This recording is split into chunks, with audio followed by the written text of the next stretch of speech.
Dig Jeff, good morning. How are you?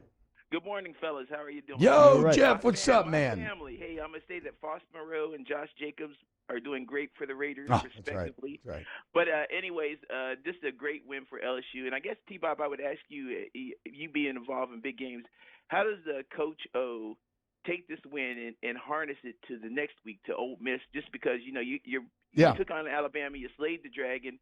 Now you got to take this energy to an Ole Miss team that's not as great, obviously.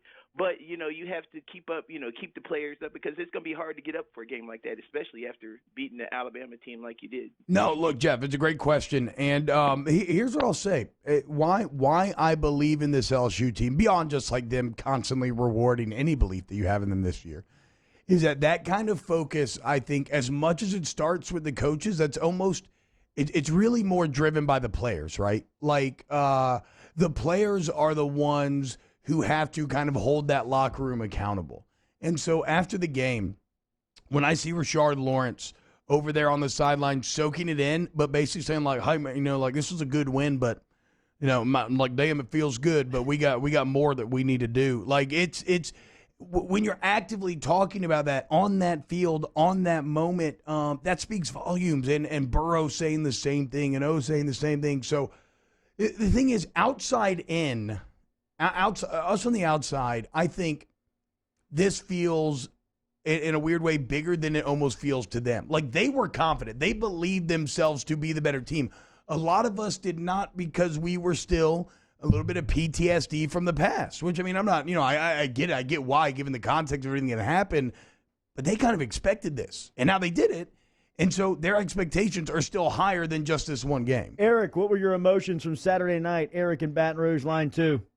Oh, man, what my emotions, they were through the roof in the first half. I have no fingernails left in the third quarter. Fourth quarter, I was running sprints up and down the backyard cheering with the wife and kids. I mean, it was a full, glass box of emotions. But I just wanted to call and say, I talked to you Thursday, and I told you I was worried about the line.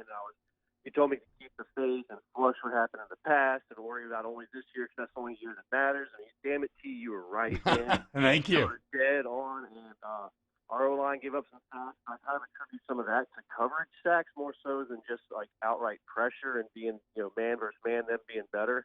And, a couple, they won the battle, but most of them were, like, coverage sacks, it seemed like. So, you know what, great win for LSU, great win for the fan base, great win for a guy like me that told you I had PTSD of Quinnen Williams in my dreams.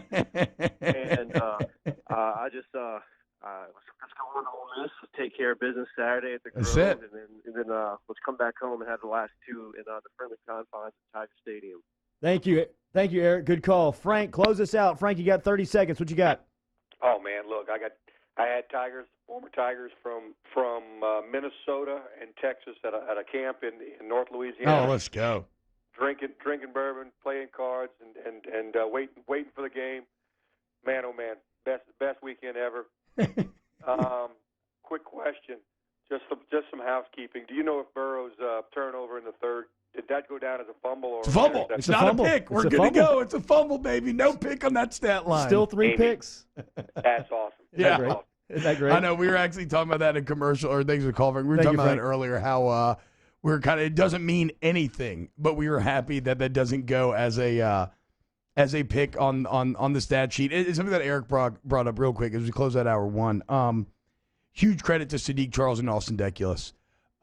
Those are damn good pass rushers in Terrell Lewis. I mean, there are a lot of people will tell you Terrell Lewis may be the best pass rusher in the country. And I'm not saying they didn't get theirs because they had their opportunities because that's what's going to happen. But for the most part, LSU's O-line, especially those tackles, was damn good. And what impresses me, Jordy, when you're playing in a road environment like that, the thing that it helps out most is the opponent's pass rush. The jump that these Alabama cats was getting were spectacular, perfect timing, and yet they still held up for the majority of the night, and you won the battle in the trenches. So shout out to the O-line, shout out to the D-line, shout out to all the big guys doing the dirty work. Yeah, on Burrows' turnover, Jennings had a half a click. I mean, jump. and that was almost every snap. Great job by those guys. Hour 2 next. Off the bench with Kalana and T-Bob.